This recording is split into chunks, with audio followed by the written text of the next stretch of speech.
Welcome to Speaking of Schaumburg. I'm Village President Al Larson. In this episode, I'll be talking with Stephanie Sarnoff, Susan Mura, and Jane Rozek from the Schaumburg Township Library about their 50th anniversary. Then Matt Frank will drop by to give us an update on the economic developments here in Schaumburg. We'll close out the program by speaking with Valerie Prophet, Sergeant Major John Dill, and Aaron Collins about Powerhouse Productions' upcoming Black History Month program. All of this and more today on Speaking of Schaumburg.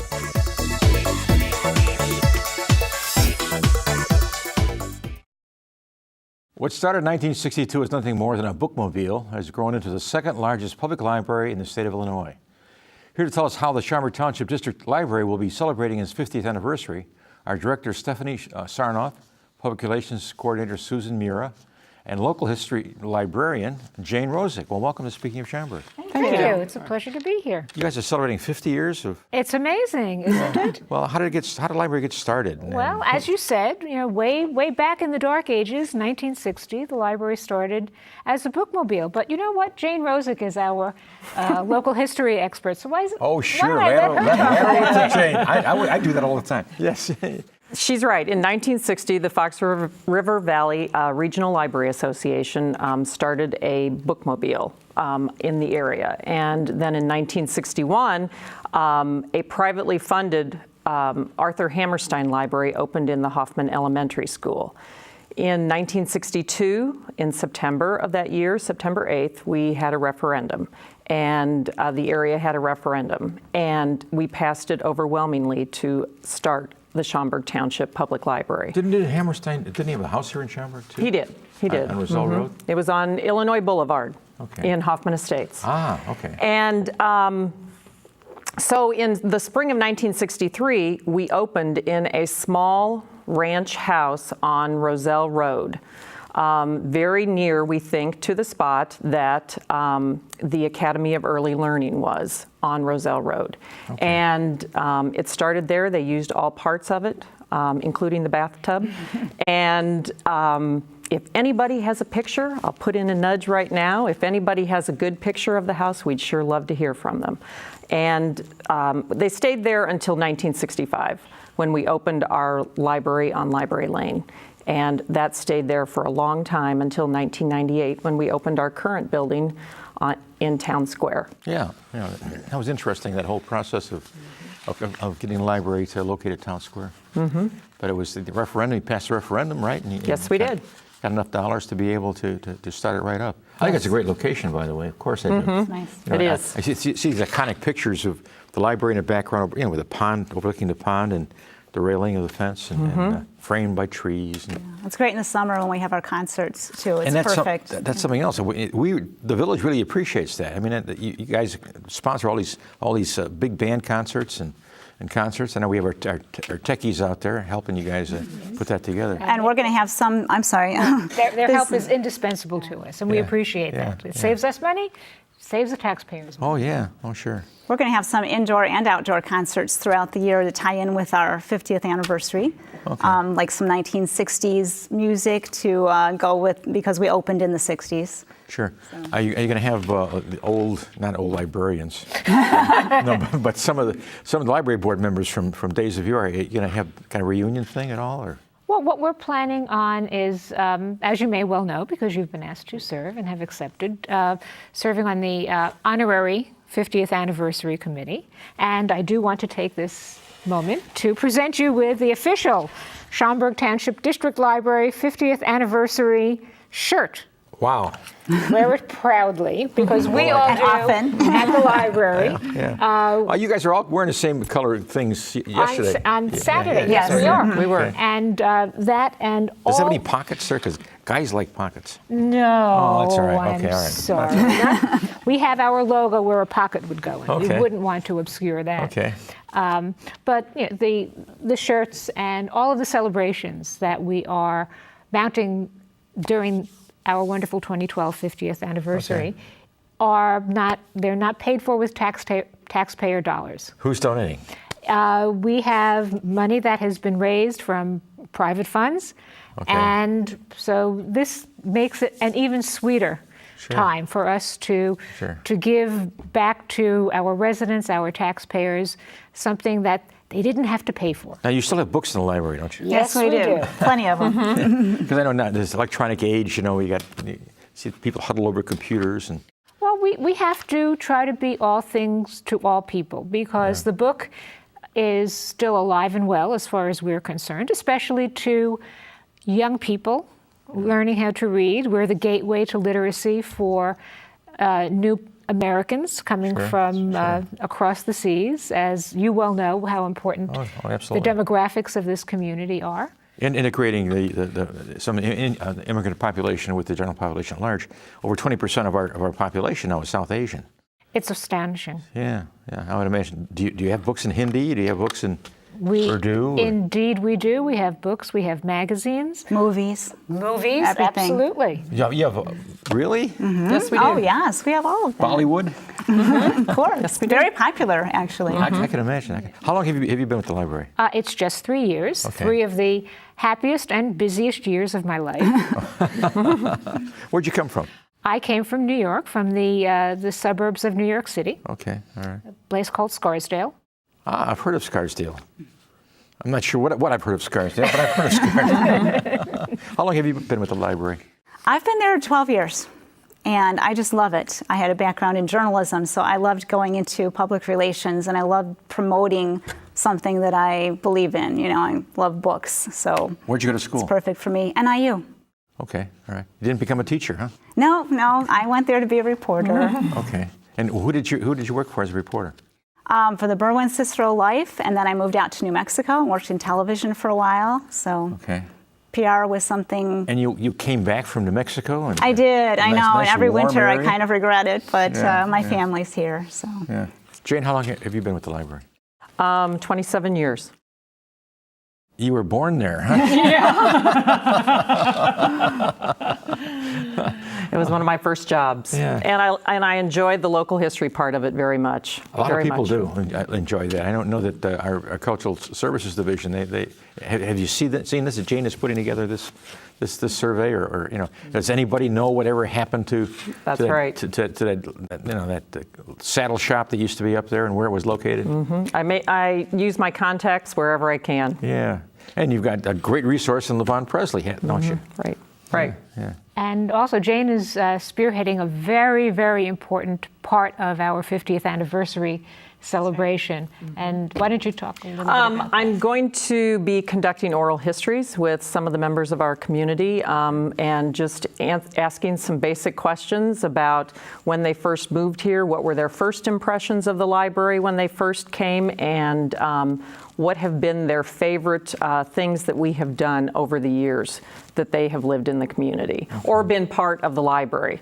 So we're hoping for good things with that. We'd like to be able to put out an oral history DVD at the end of the interviews and distribute it throughout the community, and also show it at our library too. Do you have a list of people that you want to see? Or? We do. Okay. Mm-hmm. So I'm hoping to hear from all of them, and certainly would like to hear what they have to say. I'm hoping for some tidbits that we've not heard before, or maybe something that we've forgotten over the years, as because it all just kind of rolls together after a while. And I'm hoping that there are going to be some people who are going to tell us about something that we didn't include in our timeline, or we've kind of forgotten about. Kind of got like that old cemetery that's in Timbercrest? Yes, exactly. I mean, just, something about the library that maybe when they got their first library card, or what was the book that turned them on to reading, or something.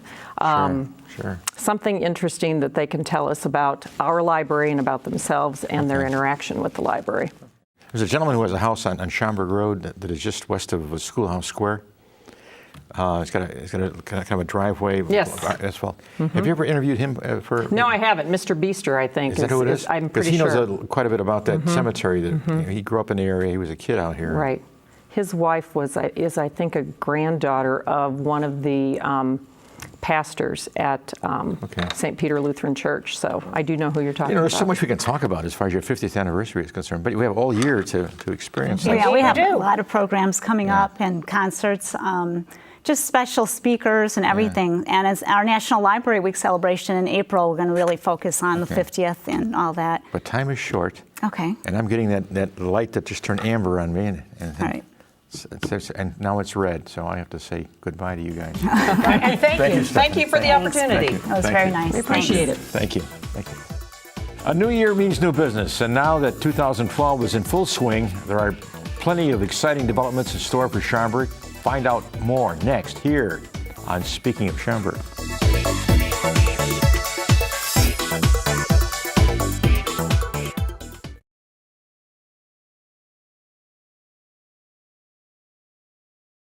As we enter into another new year, it's always nice to focus on the future of the village. With us today to give us an update on the business sector of Schaumburg is Economic Development Coordinator Matt Frank. Well, Matt, welcome to Speaking of Schaumburg. Thanks for having me. Well, now, what does an Economic Development Coordinator do besides develop economics?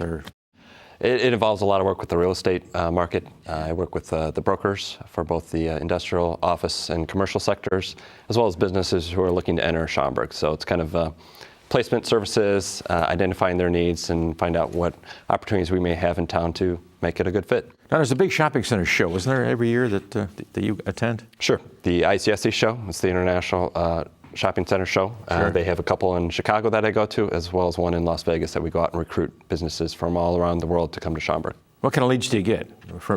Lots of restaurants. We seem to be a hotbed for restaurant activity recently, so we work with a lot of the brokers and businesses who are looking to expand into the marketplace, maybe looking for their first Midwest location, and Schaumburg, fortunately, is at the top of their list, so we're able to attract a lot of those folks. How many restaurants do we have in town? We've got well over 200 restaurants, and we continue to get more interest each day. Oh, we're running out of land, I have to think, Well, we're good starting to see locations. actual redevelopment, so that's an interesting phenomenon. It started kind of with Seasons 52, tearing down the old Bennigan's, and now Darden's coming back with a new concept, Longhorn Steakhouse, and they're looking at the old Houlihan site outside Woodfield Mall. They got approved, didn't it? Is that right across the street from Olive Garden? Absolutely. Is an Olive Garden a Darden restaurant too? Yep, Olive Garden, Red Lobster, and Bahama Breeze are all part of the Darden family, so they've done very well here, and so they're introducing some new concepts. And Seasons 52 as well. Yep. Well, that's almost as good as Let Us Entertain You, right? We have plenty of those in town as well. Which are Let Us Entertain You restaurants? Let's Entertain You would be the Shaws, and they just started Tokyo Pub, which is a new concept that they opened up this past year, which is doing very well. Maggiano's obviously is probably our #1 restaurant in town, so those are a couple of Let Us Entertain You. Big Bowl as well. Big Bowl, yeah. Yeah. So. What other? Now you mentioned retail. Certainly, Schaumburg is a retail center. Right. What's our vacancy rate? We're down probably about 8% now, so we're doing very, very well. We've had a lot of big box get filled with like H.H. Gregg over at Woodfield Village Green, a new electronics store coming to town. Ross opened up down by Schaumburg and Barrington Road, and we just had some exciting news about the PGA Tour store is looking to fill the old Sears Great Indoors as well as export. So with those two big boxes, there goes 100,000 vacant space. It's a big space over there, isn't it? It is. It's a beautiful corner location. I think both those businesses will do very well there. Did the PGA store go anywhere else besides Schaumburg, or are they starting here and going? They started here. They have a couple stores in the southeast as well as in Arizona, but this is the first in the entire Midwest. So I think it'll fit very nicely with like the Ryder Cup coming to the area, and so they're very excited to be here in Schaumburg. That's going to be at Medina, right? That is correct. Yep. Okay, so all right, so you got the retail, and what about office? That's still a kind of struggling sector of the economy. Yeah, office is struggling all over the U.S., especially in Chicagoland. We do have quite abundance of office space, but we had some recent activity recently with a couple colleges, like Strayer University moved in last year. Thermos relocated their headquarters and put up their big sign on the 475 Martingale building, so we're excited about that. We're trying to work with the call center to take a look at a big chunk of space in town, so we continue to prospect and work with some leads to try and reduce that vacancy in town.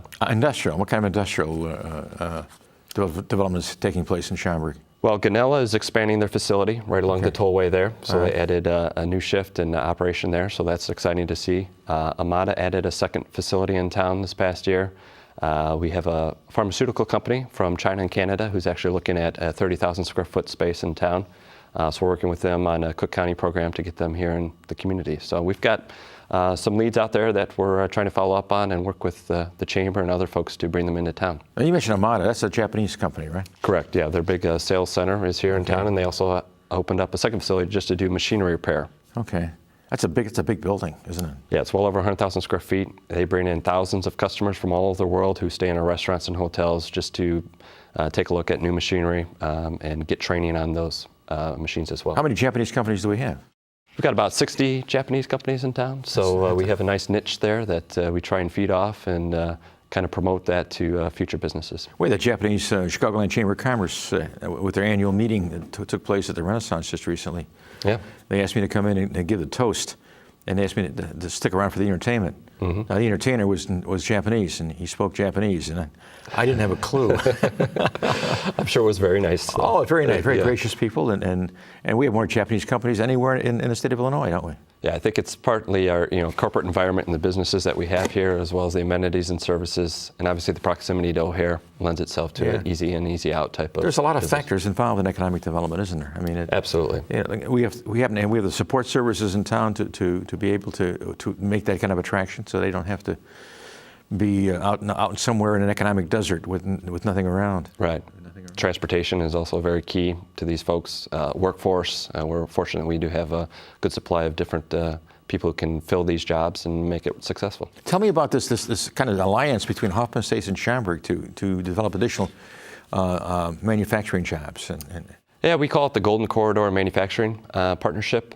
So we've been working with Hoffman Estates and some of our local manufacturers who have identified workforce as one of their major needs. So as these folks who've been in the job for 30, 40 years are looking to retire, they're having a difficult time recruiting new folks to take over those positions.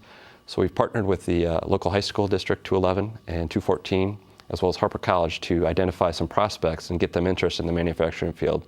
So we've been fortunate that we've gone to a couple different shows, had some open houses like at Amada, Fanuc, Morisaki, Sandvik, and Mazak here in town, just to showcase the different skill sets that are needed and opportunities that you don't necessarily have to go to a 4-year degree school to get a good job to work in Schaumburg. There's all sorts of opportunities, whether you're working on the computer, designing CAD, or working on the floor, something like that. You're making decent money, $40,000. So we're opening some eyes for these kids. Now, they had some internships, too. I mean, I think I got a tour of one of the facilities. Yeah, Sandvik, yeah. Yeah, we had 20 kids who participated in a manufacturing internship program. It's an 8-week course, so they got to shadow a couple of weeks, and then actually of those 20 kids, 16 landed as part-time positions and want to continue within that manufacturing field. So it's real exciting that these local companies are able to match up with these interns and make things happen. This is high-tech stuff, too, isn't it? This isn't your old, dirty, jobs. dungy manufacturing. This is state-of-the-art, very clean, well-done manufacturing. What do you see in terms of, say, hotel development in Schaumburg? Does that add to the economic draw to bring businesses in? Or? Absolutely. With the convention center here, it's a key that they have ample hotel opportunities and options to take advantage of. So we've got 24, 25 options here in town, and we're looking at possibly one more with Cambria Suites. They're looking to break ground hopefully this coming year at Roselle and 90 for their 139-room hotel up there with potentially a restaurant. So it'd be a nice addition for that area of town. I mentioned this Japanese Chamber of Commerce dinner. Actually, it was kind of a lunch. It was a lunch, but it was their annual get-together for the Japanese business people. And I was going to be the one to come there to give a presentation and just a toast for the group. And at the same time that they had a train show, this hobby show, and I couldn't find a place to park. It's amazing. The cars backing up on Meacham Road. I heard they had over 12,000 people at that show. They thought it was going to be 3,000 people, I think, and ended up with 12,000 people. Yeah. So now that's great because a lot of those folks are going to stop in our restaurants, shop in our shops, and we still have Woodfield. We haven't talked about Woodfield. How are they doing? Woodfield's doing great. They've backfilled some of their space with some higher-end stores, Charmin Charlie's, Airy, 77 Kids. So they're doing very well with their occupancy rates over there, and the restaurants seem to be chugging along as usual with your Cheesecake, Tadai, Rainforest Cafe, and all those guys over there, doing very well. And in a North American flagship store for IKEA, right? Absolutely. And they're still doing well. Yep. Got those Swedish meatballs, Absolutely. Lingonberries. Good lunch special over there. Yeah. Lunch special. Yeah, right. Well, you got your plate full with a lot of people to talk to. What's the most exciting thing that's coming down the road here? of the possibility. Huh? I think the whole Meacham Road corridor, we're seeing a whole redevelopment there with new restaurants. Buffalo Wild Wings just opened up recently. Yeah. We've got, we're in the works for potential redevelopment at the Audit Bureau site, which could bring 3 or 4 new additional restaurants. And then once we get the export and PGA store opening at Meacham and Gulf, we're going to see that whole corridor revitalized. So Wow. it's great. Well, Matt, hey. Thank you, Mayor. Thanks for being here. Thanks for the valuable information. Sure. In honor of Black History Month, Powerhouse Productions makes the annual return to the Prairie Center with a cultural celebration. Find out more after this on Speaking of Schaumburg.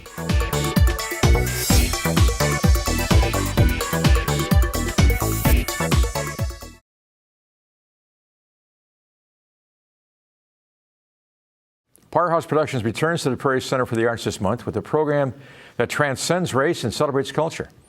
Here to talk about this year's Black History Month program are executive producer Valerie Prophet and actors Sergeant Major John Dill and Aaron Collins. Well, welcome to Speaking of Schaumburg. Thank you. Glad to be here. Now, how long have you been involved in this? You know, Mayor, this is our 14th year. We cannot believe it. That time has gone by so fast, but this will be our 14th year on February the 25th. 14 years. Can you believe that? Yes, I can. You've been here every year. And we I thank you have been for here that. every year. Absolutely. I have been here. You open it up. In fact, I think people just buy tickets to see you. I don't think so. Okay, well, someone told me that. Aaron, what do you do? This is my first year in the play, but I'm happy to be in here. But my role is just a person who hasn't voted before, and I'm trying to see the benefits of voting. And I'm glad to be doing this. You live here in Schaumburg? I do. Okay. But I guess. You go to school? I go to school at Conant, which is in Hoffman, so. Hoffman. Uh-oh. You brought somebody from Hoffman here. Uh-oh. I live in Schaumburg, so it works. Okay, all right. Sergeant Major. How you doing? Fine, how are you doing? I'm doing real good. You thank sound you. like a Sergeant Major, you know? Oh, thank you. How long did you serve? I'm still in the process of serving out my last contract of 2 more years. Okay. And how many years, what did that make it? That's going to get me over 37 years total. 37 years? You joined when you were 17, is that? I joined right out of high school when I was 19. 19, Yes. okay. And you've loved it ever since? I have loved every single day. And as they say, living the dream. Okay. And you're involved, how did you meet Valerie here? I was trying to pick her up one night. And, Anyway, of course, he met me through his wife, Jarnette. Okay. Jarnell was our first volunteer of the year. Yeah, she was the second. Oh, she was the second, yes. Okay. She became really interested in what was going on in the community. Sure. And with that, that's how she eventually ended up getting connected with Miss Prophet, is by her being involved in the community. And then, initially we had the African American Heritage Association. Sure. And that faded out because of time and people just couldn't get involved. But Sure. the thing you like about Powerhouse is the committed effort, especially that Miss Prophet has put into it, and the longevity of it. So this is something that has pyramid status because it started, as you said, 14 years ago, and it's still going strong today. How many years have you been involved with Powerhouse? I've been involved the entire 14 years, either as in the audience, Okay. as a cameraman, photographer, and now as an actor. Oh. So you're both actors? We are. My heavens. Who's the oldest? He is. Just by a couple of years. Yes. Not too many. Well, tell us about this year's Powerhouse. We are so excited about this. We really are, because as you know, Mayor, this is 3 weeks after the Black History Program. It's going to be our primary election right here. Okay. And so that's how come it's entitled Election Day in Montgomery's Barbershop. And because we're having the polls in there, it's going to be a polling place. We're going to have the election, the booths and everything. Sure, sure. And Aaron, his part is someone that just turned 18 years old and he doesn't want to vote. He doesn't think that it's important and his vote doesn't count. And his peers really get on him and explain to him. And when he leaves at the end of the play, he feels totally different about it. So we're really excited about that. But that's what it's all about. It's about the importance of voting. This is the most important election in my life that I've ever experienced. So we're really excited about it. Is this the first time you've been involved in a Powerhouse production? Yes, it is, but I was in a couple plays as a little kid, so it's not really new to me, but it's going to be something different, though. Okay. So. You going to go to college? I am. I'm looking at either Mizzou or University of Illinois. That's a tough school to get into. It is. I got deferred, but hopefully I get the second round. Okay. All right. What kind of role do you play? I mean, tell me about your role you're playing here in Powerhouse and how you're doing and learning the lines and Well, I'm just trying to go over with my family, just trying to repeat them, and they're helping me with that. But basically, just a young guy who just doesn't want to vote, and the older people are going to help me out and teach me the benefits of voting. And that'll help me out. But I actually want to vote, though, like me personally, so it's going to be like a completely new role. he's giving away the plot there, isn't he? A little bit. Didn't you see me over here kind of? I'm sorry. Got to buy your ticket. You got to buy your ticket, you know? Exactly. Yeah. How much are the tickets? You know what? We have been really able to keep them down at a very low price of only $20 a ticket because we want all families to come. You know, we want the families to be there. Now, if somebody So we wanted to keep buy them a very low. ticket, who would they contact? What number to call? Or? The box office right here. Okay. You know, definitely call the box office 847-923-3603 and talk to Teresa. Okay. And they can get as many tickets as they want to. And we encourage those that want to buy block tickets as well. Okay. Now, who wrote this play? Who wrote? You know who wrote it? Dusty. My son wrote the entire play. Really? This is his first year. He really? Yeah, That's great. I wish he could have been here today, but he wrote the play. He wrote the whole thing this year. Now, what's your role in the play besides arresting the kid from Conan here?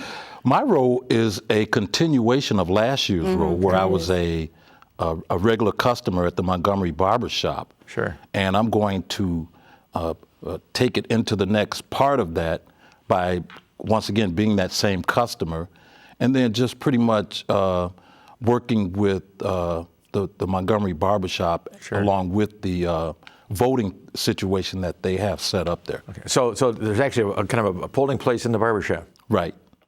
Okay. All right. And what we like about it, you know, Aaron's part is like from a teenager's point of view. Sure. And John Dill is really from the adult perspective and whatnot, which is really good. Yeah. Well, I mean, do you plan on making this a career? Maybe if it all works out. Good reviews. Yeah. You should try out for some of Rob Palekis's numbers. He has every year he has a musical. I'm musical. See, I don't got that good of a voice though. Well, they have people who don't sing in a musical too. But Do that then. yeah. And besides which, I'm sure there are people in the shows that Rob puts on that they sing even though they can't. But Powerhouse, how many people do you have involved here? How many? 26 this year, Mayor. 26. How many? Is that an increase over last year? Or? It's about the same. Okay. It's about the same. Yeah, maybe a little bit more. But You turn people away who apply, or you? No, everybody? you know what? The only time we do that is like, you know, we solidify everything in October. Oh, sure. You know, so because we want to go into the holidays with a free mind and stuff. Sure. You know, everybody knowing what they're doing. And so the only time we do that, I had to do it today because someone got in touch with me today and said, okay, you know, my son is ready to be in the performance now. Yeah. So, you know, let us know the day of it, you know, and we'll meet you backstage. We don't work like that. We don't work like Takes preparation, doesn't it? Absolutely, it really does. Thursday, we're going to, of course, as you know, be over at the township. Yeah. And we're doing we're going through a whole read-through and everything. And then, you know, we want to make sure that the Daily Herald is there. We'll be there to do, the photo shoot. Well, my red light just came on, so I have to say goodbye. Well, I'm so not glad goodbye, we were but able so to talk long. so long, man. I'll see you Okay. at the show. Yes, thank See you. you. Until we meet again. Until we meet again. You're the second sergeant major I've met in my lifetime. We had a guy in Schaumburg who was a sergeant major. He had all kinds of stuff, the medals and stuff. Well, Schaumburg is known for growing leaders, so this is the place to be. Good answer. That'll do it for this edition of Speaking of Schaumburg. Join us again next month for another all-new episode. Until then, I'll see you around town.